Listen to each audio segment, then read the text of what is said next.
Maayad hal daw ako si Rhea Garcia para sa Malaybalay News Update sa syudad sa Malaybalay.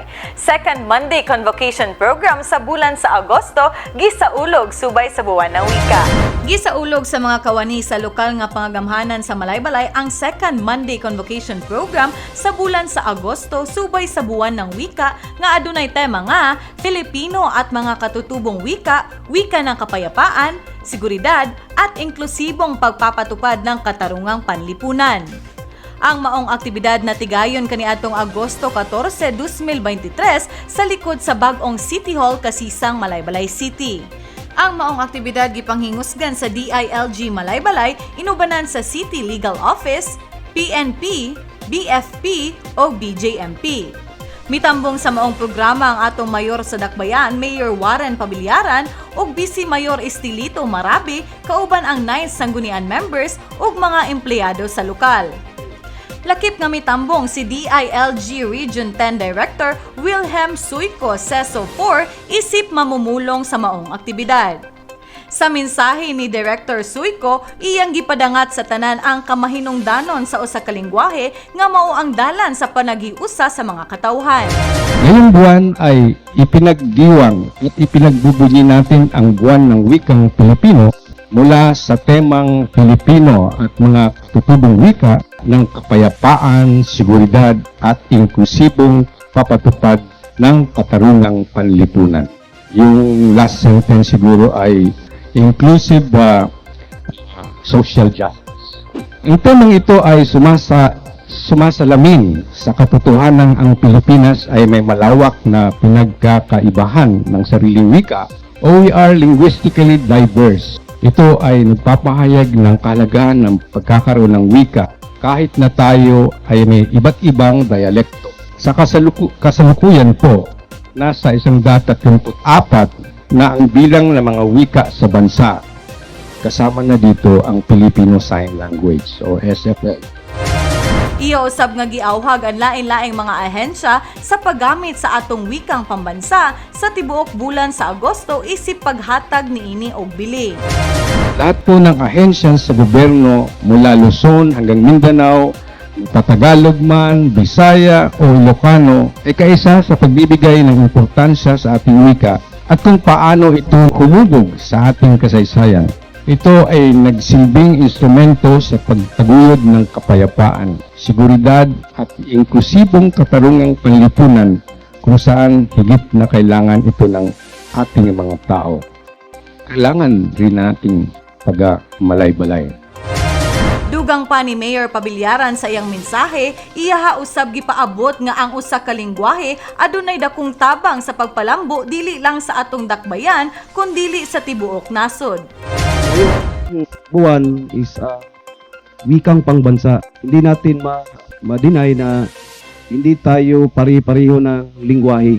But ang wika, yun ang nakapa-unite sa Pilipinas. We are an archipelago country.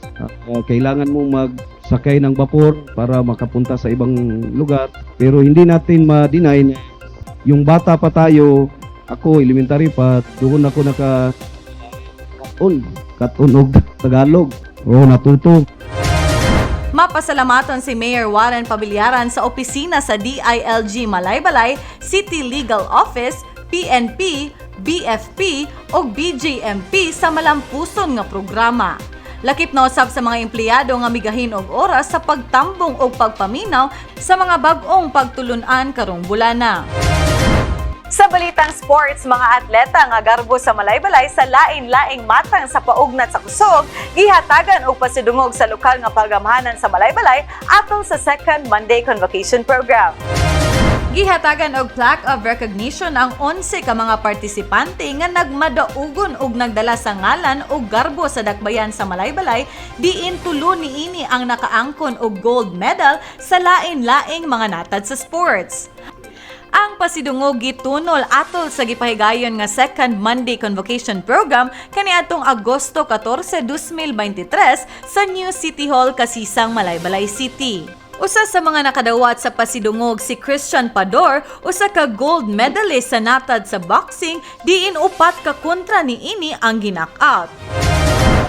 Nagkuan gyud kanang focus sa pag-training, disiplina sa kaugalingon o especially nagsalig gyud ko sa Ginoo.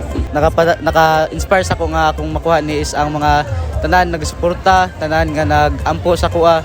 Mao gid sila ang isa sa reason nga ako ni nakabot.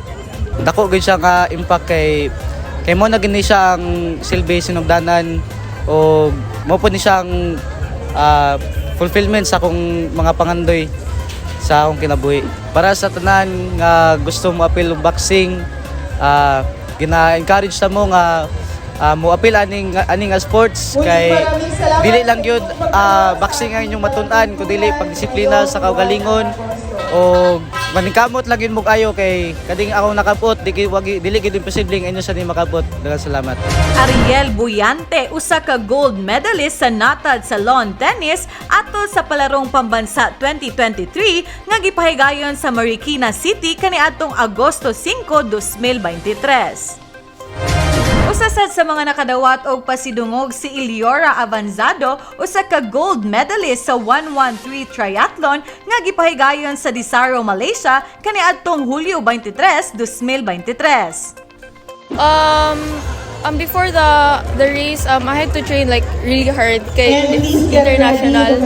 Yeah, so I had to train. I focused on my nutrition and training and eating healthy food. Ang akong hard work na pay off, sad and thankful ko nga nakaabot ko here and it motivated me to do more and to represent the country. Ang lokal nga pangagamhanan sa dakbayan sa Malaybalay sa pagdumala ni Mayor Warren Pabillaron, padayon nga magsuporta ug ipasigarbo ang tanang mga atleta nga nagdala sa ngalan sa dakbayan sa Malaybalay. Sa Kata Malaybalay, mabuhay mga atletang taga Malaybalay. Og mao kato ang mga update karong adlaw sa dugang pang mga balita, mamahimo nga i-follow ug i-like ang official Facebook page o i-subscribe ang YouTube channel nga Mayor Warren Pabillaron. O kini si Rhea Garcia para sa Malaybalay News Update sa syudad sa Malaybalay. Mayong adlaw og salamat tungkay.